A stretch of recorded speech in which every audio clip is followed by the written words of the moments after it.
Like Zoink Scoob, we're dealing with a samurai ghost right now. Like, where's Hong Kong Philly when you need him? I don't know. I wish I knew, Raggy. Good afternoon, everybody. I'm back with another movie review.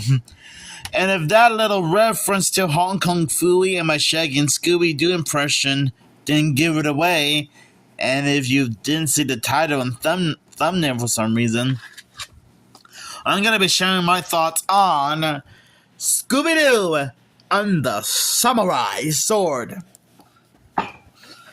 Now, if any of you guys are if any of you guys are like big fans of old school martial arts movies, as well as still being big fans of Scooby-Doo, I have a feeling that this movie is right up your alley. I'm not sure if any of you guys have ever heard of this movie.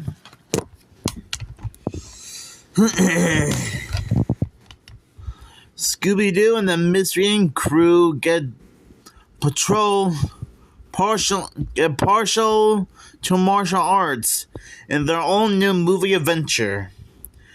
Career slackers Scooby-Doo and Shaggy must put the chi in Munchie to solve their ultimate martial arts mystery. The Mystery Inc. crew travels to the globe on a transcontinental treasure hunt to solve a series of ancient riddles. They're racing against the vengeful black samurai and his spectral ghost warriors to claim an ancient sword of faith, a blade fable to process amazing powers. Along the way, Shaggy and Scooby-Doo I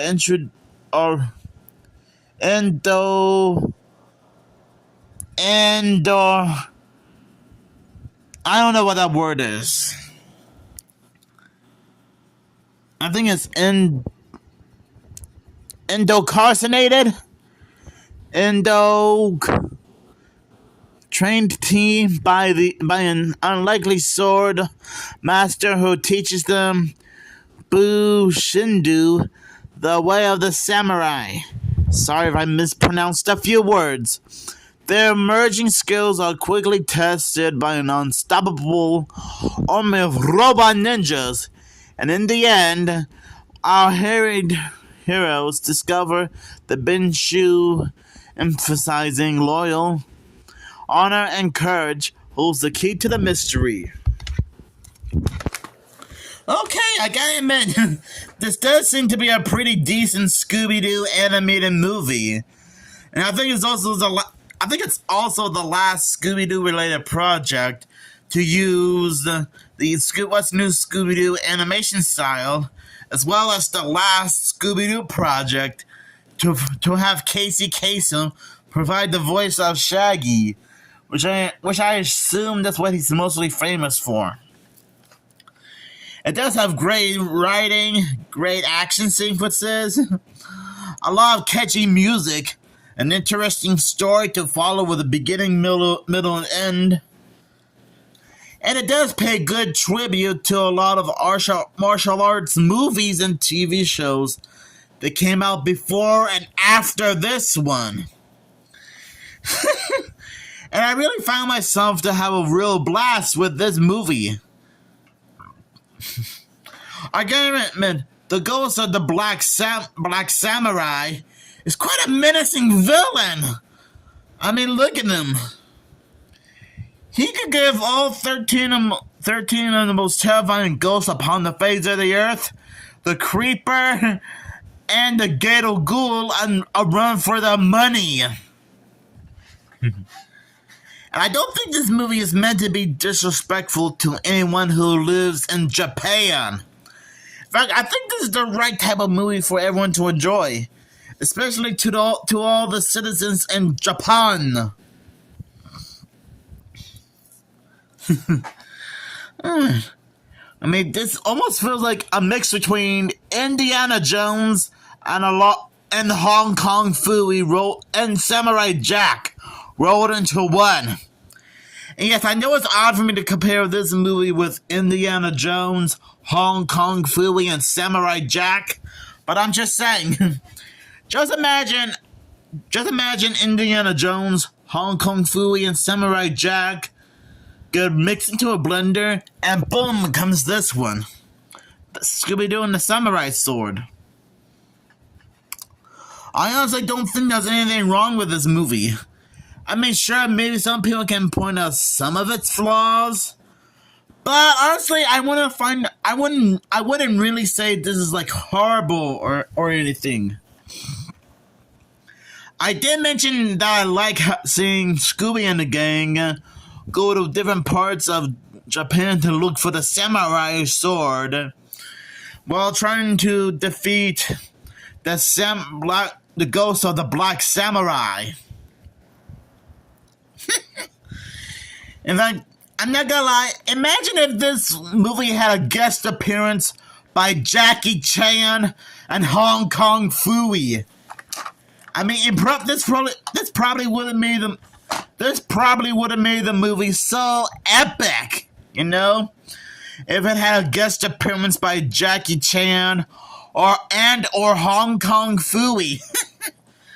It probably would have blew everyone's minds. Oh man.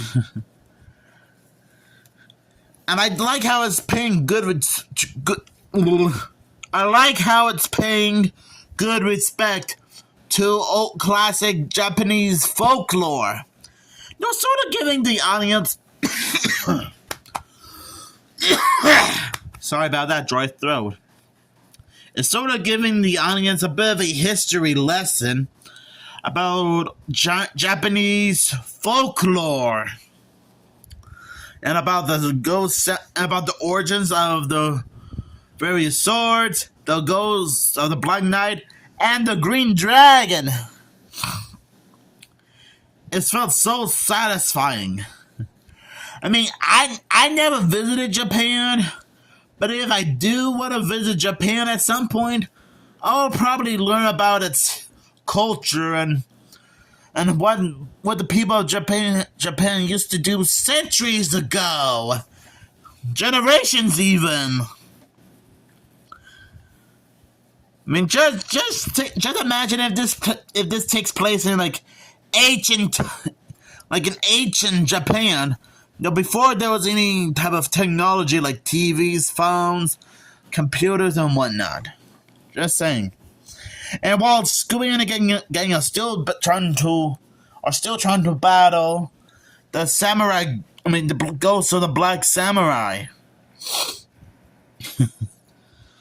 Again, man, when they first encountered the Black Samurai ghost, I don't blame Shaggy and Scooby and the gang for getting freaked out about him and his ninja warriors, who are actually robots.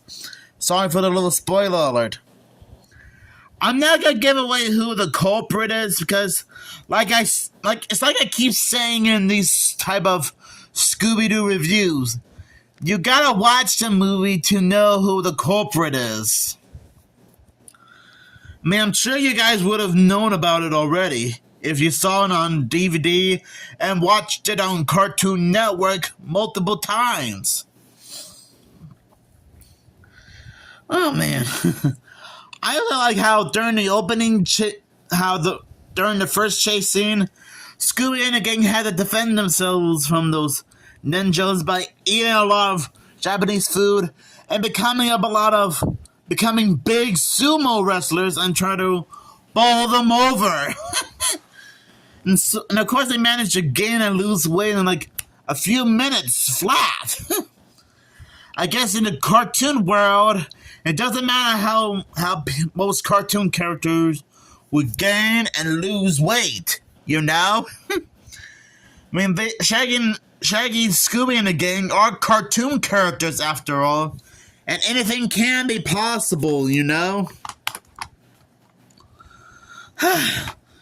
Man, I honestly think Scooby-Doo and the Samurai Sword is still one of the coolest action-packed Scooby movies ever. I mean, right up there with Scooby-Doo and Batman, The Brave and the Bold, Scooby-Doo and Crypto 2, Scooby-Doo Mask of the Blue Falcon, Stray Out of Nowhere, Scooby-Doo meets Courage the Cowardly Dog, or any of the Scooby-Doo and WWE crossover movies, if you know what I'm talking about. I still think the voice cast still did a good job voicing the characters.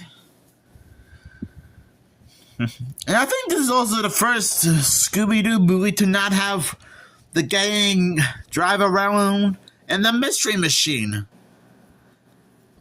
So anyways, I think Scooby-Doo and the Samurai Sword is one of those type of movies that deserves to be watched over and over again. And as like I said several minutes ago, this movie does pay good respect to a lot of martial arts related movies and TV shows that came out before and after Scooby-Doo and the Samurai Sword. And in my opinion, it still would have been awesome if Jackie Chan and Hong Kong Phooey appeared in this movie at some point. To serve a bit of a purpose of the movie. I'm sure in an alternate universe or a parallel timeline, something like that exists. But who knows? Sometimes anything can be possible, So I'll give this movie five samurai swords out of 5. And who knows? I might be able to do like a second look review of this movie at some point. If I get a chance to do it. So do you guys have any fond memories of Scooby-Doo and the Samurai Sword? Just let me know down in the comments below. And stay tuned for more awesome movie reviews just like this one.